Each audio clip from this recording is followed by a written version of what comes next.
Η συγκλονιστικότερη από τις πασχαλινές γιορτές είναι η αφάνταστη σε μεγαλείο τελετή του Αγίου Φωτός, του Μεγάλου Σαββάτου στον Πανάγιο Τάφο, στα Ιεροσόλυμα. Η τελετή είναι περίπλοκη. Κατά τις 10 η ώρα το πρωί γίνεται έλεγχος στο Άγιο Κουβούκλιο, για να μην υπάρχει τίποτα μέσα στον τάφο που να μπορεί με αυτό να ανάψει φλόγο ο Πατριάρχης. Στις 11 σφραγίζεται ο τάφος με λευκές κορδέλες και λιωμένο καθαρό κερί και σφραγίζεται.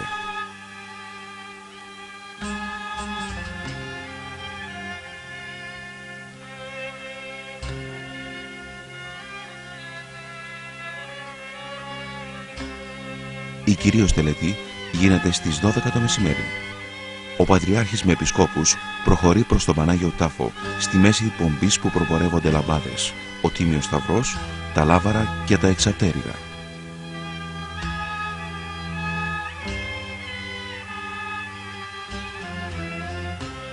Μπροστά στον Πανάγιο Τάφο γίνεται λιτανία.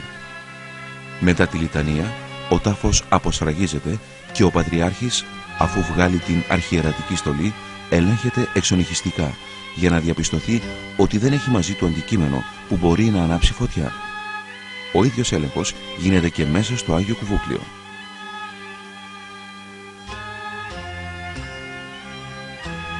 Ο Πατριάρχης εισέρχεται στον Πανάγιο Τάφο, ενώ όλες οι καντήλες είναι σβηστές.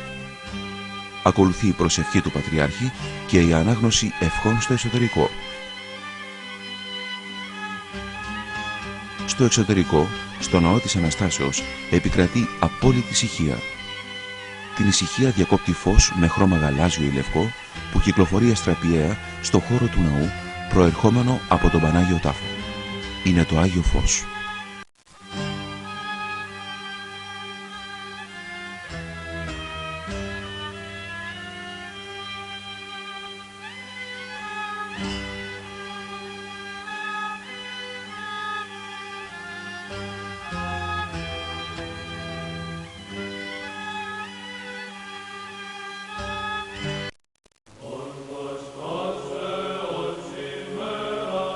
Τότε ο Πατριάρχης εξέρχεται κρατώντας 2 δέσμες από 33 κεριά η καθεμία και δίνει το Άγιο Φως στους αντιπροσώπους των εκκλησιών και στο λαό.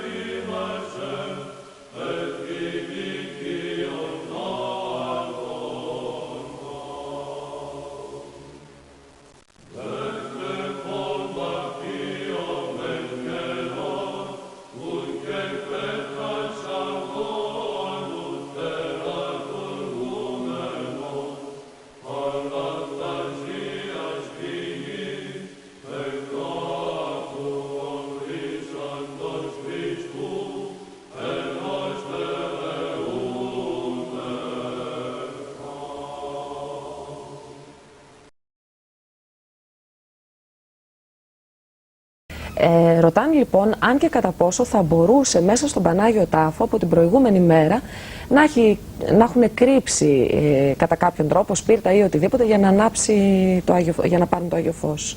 Ναι, κοιτάξτε, θεωρητικά, ναι, ένας νους, ο ορθολογιστικός νους μπορεί να το σκεφτεί αυτό το πράγμα. Θεωρητικά, βεβαίως, μπορεί να γίνει αυτό.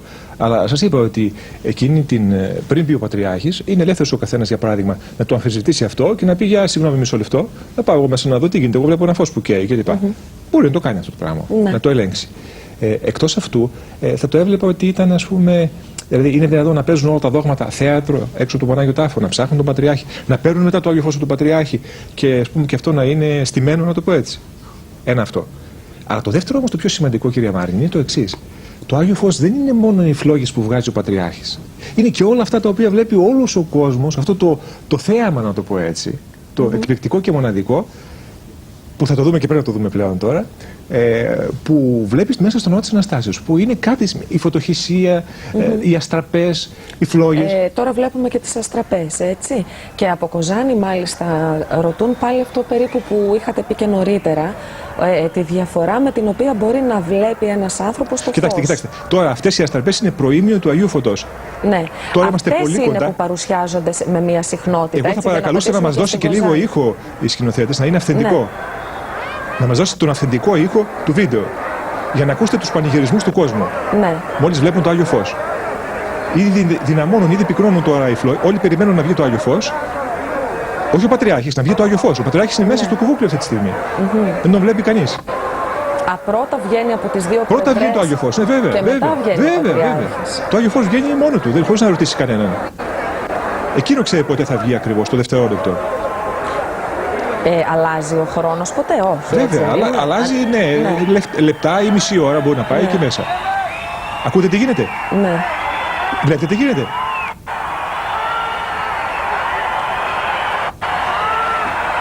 Παραλυρεί ο κόσμος. Άλλοι φωνάζουν, άλλοι κλαίνε, άλλοι μιλάμε συγκλονιστικές στιγμές. Σκοτεινά είναι εντωμεταξύ μέσα στον ναό της Αναστάσεως. Ναι. Τώρα όμως, κοιτάξτε, θα δείτε από τα αριστερά μια φωτεινή σφαίρα να περνάει πάνω από τα κεφάλια του κόσμου. Είτε αυτή τη στιγμή τη βλέπετε? Ναι. Οριζόντια. Βέβαια, εμφανέστατα. Προς τα δεξιά.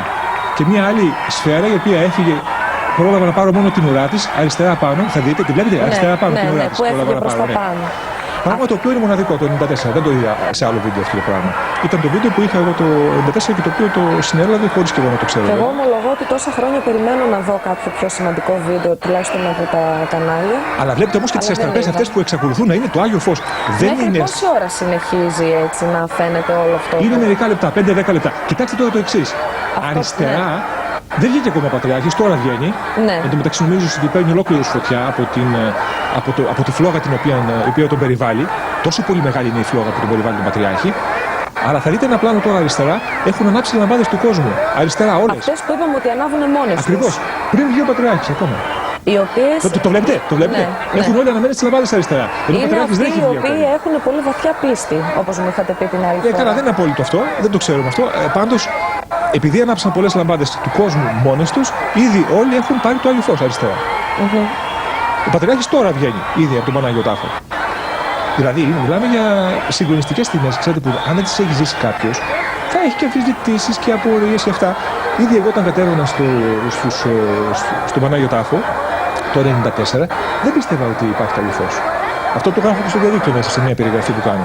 Γι' αυτό ακριβώς και πήρα μαζί μου κάμερα. Ναι. Λέω θα απομυθοποιήσω το Άγιο Φως. Ό,τι υπάρχει κάτω θα το δείξω. Θα πω να, ορίστε, δεν υπάρχει τίποτα. Εσείς τότε ήσασταν και γιατρός κανονικά? Ναι, ήμουν παιδοψυχίατρος και. Ναι, εργαζόσασταν ως. Βέβαια, δούλευα ως παιδοψυχίατρος. Δεν είχα γίνει απλώς κληρικός.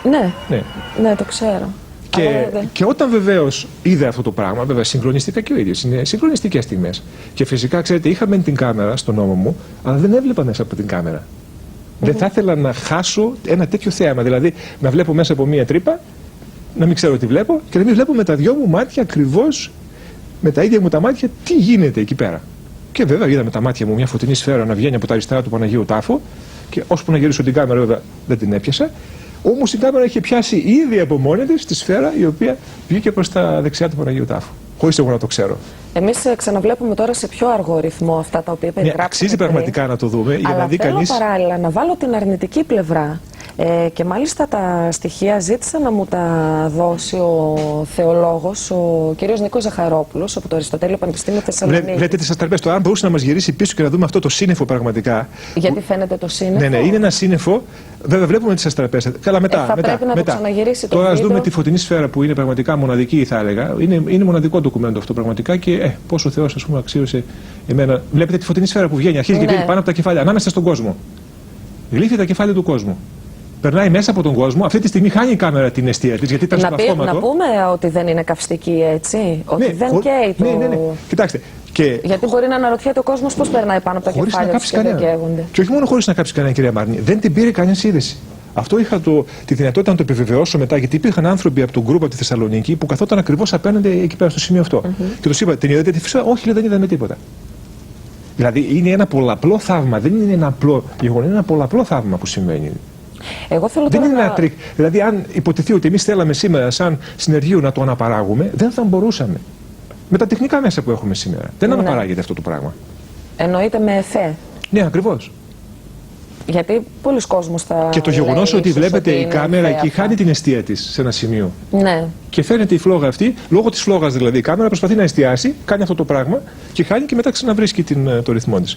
Αυτό βέβαια ήταν ατύχημα από μια άποψη, γιατί θολώνει η εικόνα. Ενώ αν ήταν σε σταθεροποιημένη η κάμερα θα μπορούσε να πάρει πιο καθαρά ίσως την εικόνα. Γι' αυτό δεν είναι και τόσο καθαρή. Ναι, εντάξει, άμα ήταν επαγγελματική θα ήταν διαφορετικά. Αλλά είναι και πάλι πάρα πολύ καλή η εικόνα. Τώρα, εάν μπορέσει και μας, γιατί εγώ ζήτησα και μου το κάνανε καρέ-καρέ και το είδα. Ναι. Και είναι εκπληκτικό. Θα δείτε πράγματα που, αν το δούμε δηλαδή, φαίνεται σε ένα σημείο ένα σύννεφο. Αυτό που είπατε. Το ακινητοποιείς δηλαδή και φαίνεται ένα γαλάζιο σύννεφο. Δεν είναι δηλαδή φωτισμός που μπορεί να αναπαραχθεί. Θα προσπαθήσει, μου λέει η σκηνοθέτης μου. Τώρα εδώ θα δούμε μάλλον πώς θα περάσει. Η φλόγα δεν είναι απλή φλόγα. Είναι μια ζωντανή φλόγα, εγώ θα τον ονόμαζα. Άλλο θαύμα αυτό πάλι. Δεν είναι απλή φλόγα που εμείς θα ανάψουμε αυτή τη στιγμή ένα κερί. Είπαν μερικοί ότι τάχατε είναι κεριά τα οποία έχουν ειδική σύσταση κτλ. Εγώ τα ακούω αστεία αυτά τα πράγματα. Ας πάει κάποιος κάτω με οτιδήποτε κεριά θέλει να τα ανάψει να δει πώς είναι. Δεν γίνεται. Τα είναι παραμύθια που λένε μερικοί. Ένα απλό πείραμα. Βγαίνουν μερικοί και λένε παραμύθια ότι τάχατε θα ανάψουμε το Άγιο Φως από φωσφόρο και από κεριά και από αυτά. Αυτά είναι παραμύθια για μένα. Δηλαδή το ότι μπορεί κάποιος να ανάψει ένα κερί με αναπτήρα, αυτό δεν σημαίνει ότι δεν έχει ανάψει θαυματολογικά το Άγιο Φως στον Πανάγιο Τάφο. Αν δηλαδή εγώ αυτή τη στιγμή κάνω εδώ έναν πειραματισμό και αναπαράγω έναν κεραυνό, μπορεί μια ηλεκτρική εκένωση σήμερα η επιστήμη να κάνει κεραυνό, τεχνητό κεραυνό. Αυτό σημαίνει τι? Ότι οι κεραυνοί τους οποίους εμείς ακούμε στον ουρανό παράγονται τεχνητός από εξωγήινος. Αυτά είναι αστεία πράγματα. Αυτό ήταν πολύ πετυχημένο. Μα εκεί οδηγεί η λογική αυτή. Εκεί οδηγεί η λογική αυτή. Πατέρα Αντώνη, για να απαντήσουμε και σε έναν τηλεθεατή που ρωτά τι σχέση έχει το Άγιο Φως με το άχτιστο φως. Ναι, αυτό πραγματικά είναι ένα κρίσιμο ερώτημα που βέβαια αφορά τους πιστούς, αυτοί που είναι λίγο, θα έλεγα, λίγο μπασμένοι μέσα στα της Εκκλησίας. Άκτιστο φως, όταν λέμε, εννοούμε το φως το οποίο μπορεί να δει η ψυχή του ανθρώπου. Όχι τα μάτια του ανθρώπου, η ψυχή του ανθρώπου. Δηλαδή, μπορεί κάποιος να είναι τυφλός και όμως να δει το άκτιστο φως. Γιατί είναι τα. Κοιτάξτε, εδώ τώρα ήταν πραγματικά, αν μπορούσε να γυρίσει ένα κλικ πίσω η εικόνα αυτή. Αυτό το σύννεφο, το βλέπετε. Ναι. Είναι εκπληκτικό. Μοναδικό θα έλεγα. Αυτό παράγεται από το πουθενά. Μέσα στο χώρο. Αν μπορούμε να το παγώσουμε αυτό το πράγμα. Αυτό είναι το γαλάζιο σύννεφο που μου είπατε από την αρχή, Ναι, αυτό είναι. Το βλέπετε έτσι με τα χρώματα που το βλέπετε. Εγώ το είδα σε καρέ. Το είδα σε καρέ. Παράγεται από το πουθενά, μέσα στο χώρο. Ναι. Είναι από το πουθενά πραγματικά. Δεν μπορεί να αναπαραχθεί αυτό το πράγμα με τίποτα. Και τέτοια πράγματα, ξέρετε, και πάρα πολλά φωτεινά τέτοια φαινόμενα βλέπει ο κόσμος μέσα. Δηλαδή, βλέπει ένα σύννεφο έξω από τον ναό της Αναστάσεως. Βλέπει ηλεκτρικές εκκοινώσεις στο χώρο. Εκπληκτικά πράγματα. Δηλαδή, αν καθόταν κάποιος και τα κατέγραφε, θα έπρεπε να γράψει έναν ογκώδη τόμο με όλα αυτά και με τις φωτογραφίες. Μάλιστα, έχω και μια φωτογραφία την οποία δεν έχω μαζί μου, την έχω δημοσιευμένη στο διαδίκτυο. Αν θέλει κάποιος μπορεί να την δει. Να τη φλόγα. Η φλόγα δεν είναι αυτή που περνάει τώρα από εκεί μπροστά. Ναι. Η φλόγα που λέγατε ότι έφυγε από τη μία πλευρά. Κατευθύνεται τώρα. Ναι. Λοιπόν, αν πάει κάποιος στη διεύθυνση 1821GR που έχω στην ιστοσελίδα, θα δει έχω μια φωτογραφία η οποία μου την έχει δώσει ο πατήρ Σάββας από το 1900. Νάτι και εδώ έτσι έχει. Ναι, εδώ κοιτάξτε πώς φαίνεται η φλόγα. Ναι. Χάνει την εστία της η κάμερα και την δείχνει με αυτόν τον τρόπο. Και από εκεί φεύγει και ξαφνικά και σβήνει, έτσι. Λοιπόν, σας έλεγα. Τρέχει και σβήνει, ας πούμε. Και σβήνει, ναι, στην κολόνα. Και σβήνει στην κολόνα δεξιά. Φωταγωγείται η κολόνα σε ύψος, ας πούμε, 1 μέτρο περίπου και πλέον. Βλέπετε η κολόνα πώς φωταγωγείται αυτή τη στιγμή. Μόλις φτάσει εκεί και μετά σβήνει. Αλλά ενώ ήταν άνθρωποι δικοί μας εκεί δίπλα στην κολόνα, δεν είδε κανείς τίποτα. Με εντυπωσίασε αυτό. Μάλιστα ήταν και η αδερφή μου. Όλοι δεν είδανε. Κανείς. Από το γκρουπ τουλάχιστον το δικό μας, δεν ξέρω. Από άλλα γκρουπ δεν ρώτησα. Ήταν η αδερφή μου μάλιστα εκεί, η οποία είναι οδοντίατρος. Και τι σας είπε? Όχι, συνεχίζει να είναι γιατρός γι' αυτό. Ναι, οδοντίατρος είναι. Μου είπε ότι όχι, εγώ δεν το είδα αυτό το πράγμα. Το είδε μετά στο βίντεο βέβαια. Ναι. Ενώ ήταν ακριβώς εκεί στην κολόνα που έσβησε η σφαίρα αυτή που θα έπρεπε να την, αν μη τη τρομάξει. Όταν έχετε στο πρόσωπό σου μια φλόγα τέτοια, φανταστείτε. Αλλά λαμπάδες του κόσμου κάθε χρόνο ανάβουν μόνες τους. Και αυτή είναι η εξήγηση του γεγονότος ότι όταν βγαίνει ο Πατριάρχης, ήδη ας πούμε ο μισός ναός έχει αναμένει τις λαμπάδες του. Ποιος θα ήταν αφελής να κάνει τόσα χιλιόμετρα εκεί και να ανάψει τη λαμπάδα από μόνος του? Μα τότε γιατί κατέβηκε εκεί? Με αναπτήρα. Έκτοτε έχω μελετήσει το Άγιο Φως. Μερικά πράγματα τα έχω διευκρινίσει καλύτερα. Για παράδειγμα, το 1994, ενώ είχα δει το Άγιο Φως, δεν μπορούσα να πιστέψω αυτό που λέγανε μερικοί, ότι ανάβουν λαμπάδες του κόσμου μόνες τους. Και τους έλεγα, όχι, οι λαμπάδες του κόσμου δεν ανάβουν μόνες τους, μόνο είναι οι λαμπάδες του Πατριάρχη. Όταν όμως πήγα το 1995, κυρία Μάρνη, και από περιέργεια γύρισα πίσω μου να δω στην εκκλησία που ήταν πίσω, σκοτάδι όλοι, οι λαμπάδες βυστές και όλοι είχαν τη λαμπάδα τους ψηλά, έτσι αυτό. Και όταν άρχισε να βγαίνει το Άγιο Φως και είδα λαμπάδες παφ μέσα στο πλήθος να ανάβουν μόνες τους, συγκλονίστηκα. Είναι ένα τριχιαστικό γεγονός πραγματικά. Είναι κάτι που το είδα, δεν μπορώ να πω ότι το άκουσα πλέον. Εδώ θα ήθελα να διευκρινίσετε αυτά που Θέλετε να ακούσουμε 2 λεπτά τι ισχυρίζεται ο κύριος ως εμπειρία? Πείτε μας. Ναι, εγώ, που είναι σχετική με αυτό το σημείο που εξετάζουμε τώρα. Το 1997 ήμουνα στα Ιεροσόλυμα. Το φως δεν καίει μόνο λίγα λεπτά, έμενα 20 λεπτά. Ήρθαν και μου το ζούσαν με σπρέι οι στρατιώτες οι Εβραίοι. Τι κάνατε ακριβώς, εξηγήστε μας. Γνώρισα έναν Άραβα εκεί πέρα, ο οποίος ο πατέρας του ήταν ιερεύς του Παναγίου Τάφου, ορθόδοξος Άραβας βέβαια. Και ο άνθρωπος μου είπε να έρθω το Μεγάλο Σάββατο στις 12 η ώρα πίσω από το ναό της Αναστάσεως. Είχε μια πορτούλα και με έβαλε μέσα να μπω στο. Μου είπε θα πω στο χορό που θα ψέλνουν στους ψαλτάδες, και ότι τη δεύτερη φορά, και θα κάνω 3 περιφορές γύρω-γύρω από τον Πανάγιο Τάφο, τη δεύτερη φορά εγώ θα μείνω στην κολόνα για να πάρω το φως από το Πατριάρχη. Να μην συνεχίσω μαζί τους. Πράγματι έτσι έγινε. Τη δεύτερη, δεν θα με ενοχλήσει κανένας, μου είπε, και τη δεύτερη φορά που έγινε η περιφορά και έμεινα δίπλα, τότε είδα το φως, όπως λέγε στο βίντεο, σαν να στραπέσει από πάνω, αφού είχε μπει ο Πατριάρχης βέβαια μέσα, σαν να στραπέσει, σαν φλάζ χιλιάδες να... και μετά άρχισαν να βγαίνουν φλόγες από τον τάφο του Χριστού και να βγαίνουν οι φλόγες, τι εννοείται? Αυτές οι πύρινες σφαίρες που... Σαν ένα φλογοβόλο όπλο, να πετάει φλόγες, συνέχεια φωτιές. Αυτό είναι καινούργια έκδοση. Μισό λεπτό να ακούσουμε την εμπειρία. Φωτιές. Αυτές ορούτσαν στον αέρα, περνάγαν από τα μαλλιά των γυναικών, πήγαν και ανάβαν τα καντήλια στο... Δεν καίγανε τον κόσμο? Δεν τον καίγαν, όχι. Εμένα χτύπησε μία στο στήθος μου, έπεσε κάτω και την άναψα με τη λαμπάδα, με τα 33 κεριά αυτά εδώ που... Αφού λοιπόν την άναψα, ήμουν βέβαια κατηχητής της Ελλάδος και το κήρυτα το θαύμα αυτό στα παιδιά, και γι' αυτό και πήγα εκεί. Με ρωτάγαν τα παιδιά, το έχεις ζήσει?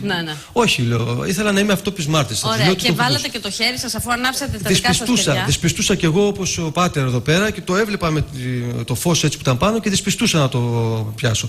Ώσπου εκείνη τη στιγμή ήρθε ένας Ρώσος μοναχός μπροστά μου και παίρνει το φως με τα χέρια του και λουζόταν.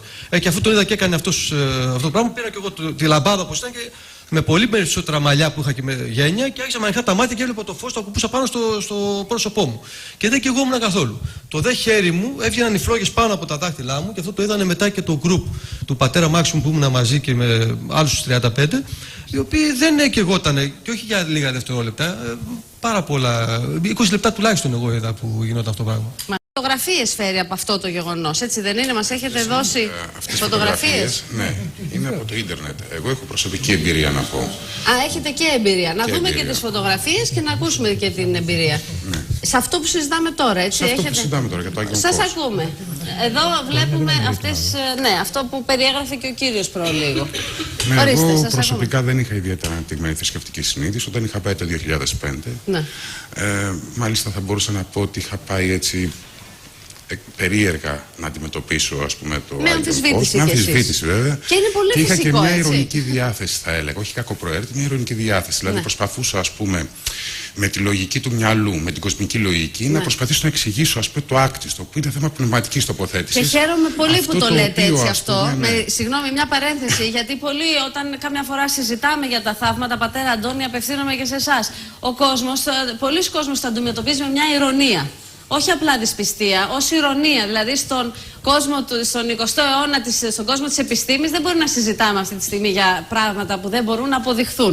Και φτάνουμε στο να το αντιμετωπίζουμε ηρωνικά. Ναι. Λοιπόν, έτσι ήσασταν κι εσείς. Βέβαια, εγώ μπορούσα να πω δεν είμαι πολέμιος εκκλησίας, αλλά δεν πίστευα καθόλου. Ωραία, αυτό το είπαμε. Προσπαθούσα βέβαια να εξηγήσω με τη λογική του μυαλού και όχι με τη λογική του νου. Ναι. Γιατί άλλο κτιστό, άλλο άκτιστο. Ναι. Και αυτό βέβαια Για μένα το θέμα δεν είναι να προσθέσω ακόμη τη δική μου εμπειρία. Την εμπειρία, εγώ η εμπειρία. Θέλω Λοιπόν, η εμπειρία. ανεξάρτητα από το ποιο είναι το δικό σας θέμα. Όχι, θα ήθελα όμως να το πω αυτό. Μετά την εμπειρία, αν μου δοθεί ο χρόνος, με όλο το σεβασμό. Θα ήθελα να πω ότι βρέθηκα στον Πανάγιο Τάφο, ήθελα να πάω μπροστά, δεν μπορούσα να μπω. Βέβαια, τώρα θα το πω σε πιο περιληπτικά. Βρέθηκε ένας κύριος δίπλα μου, ένας κύριος, έτσι, ένας γεράκος. Θα έλεγα, το λέω με πιο απλά λόγια, για να είμαι πιο παραστατικός. Και μάλιστα έτσι δεν τον είχα και με ιδιαίτερα συγκροτημένη λογική, αυτός που ήταν δίπλα μου.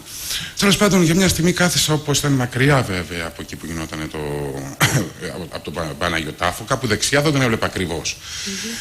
Στην αρχή έβλεπα κάποια κόκκινα, κάποια μπλε, πώς το λένε, γαλαζόλευκες, την οποία θεώρησα ότι είναι τα φλάσ των μηχανών. Γιατί ήταν πάρα πολλά, ας πούμε, που γινόντουσαν. Μετά όμως, εκεί που καθόμουν, ήρθε ένας πάλι κύριος, ο κύριος που σας είπα πρωτήτερα, που με άφησε, που μπήκαμε μαζί, και μου λέει: εσύ, του λέω, εγώ δεν πειράζει, απλά το παρακολουθώ. Τον αντιμετώπισα πάλι, ας πούμε, με δυσπιστία. Και είχε τα κεράκια, κάτι άσπρα κεράκια, 33 κεριά, όπως ήταν ένα ολόκληρο. Μου λέει: δεν πειράζει, κράτησε τα λίγο, μου λέει, για να μπορέσω, μου λέει, είχε ένα παιδάκι εκεί πέρα να το φέρει πιο κοντά. Τέλος πάντων, εκείνη την ώρα όμως, σε χρόνο τετέ, άρχισε να έρχεται, βγαίναν πάρα πολλά, έτσι, θα τα λέγω, φλάς μηχανών που ήταν οι γαλαζόλευκες φλόγες. Σε εκείνη τη στιγμή, που εγώ σας λέω δεν είχε καμία ιδιαίτερη, ούτε αυτή τη στιγμή λέω κάτι για να μην υπερασπιστείς του Χριστού, αυτά τα θεωρώ γελία. Εκείνη τη στιγμή έρχεται μία λάμψη. Είστε γιατρός κι εσείς από όσο γνωρίζω. Βεβαίως, γιατρός είμαι. Ναι. Έρχεται μία λάμψη, όπως τα μάτια μου ανοιχτά. Τυφλώθηκα, αλλά δεν έκλεισα τα μάτια μου. Καταλαβαίνετε, ένα πράγμα το οποίο σαν ήταν ομόκεντρη κύκλη, δηλαδή κάπου με πήγε και με έφερε.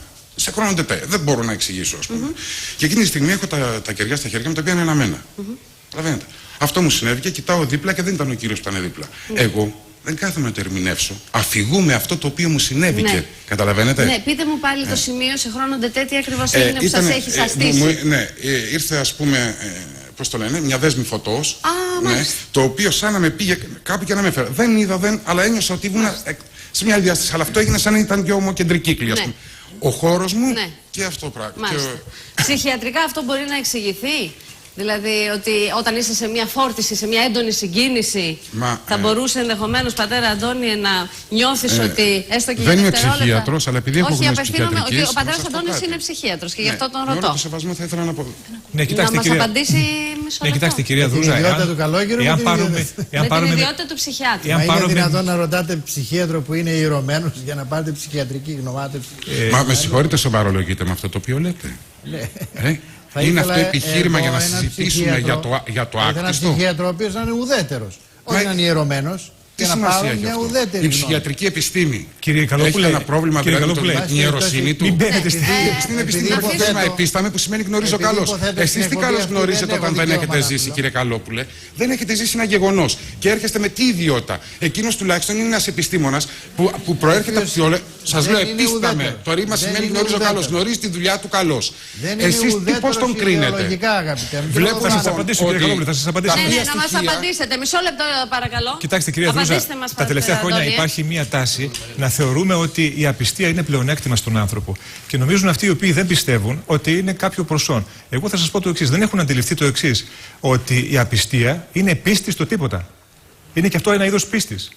Μην νομίζετε λοιπόν ότι είστε αντικειμενικός παρατηρητής. Ίσα-ίσα αυτός ο οποίος δεν μπορεί να πιστέψει έχει ένα κλειστό παράθυρο μπροστά του.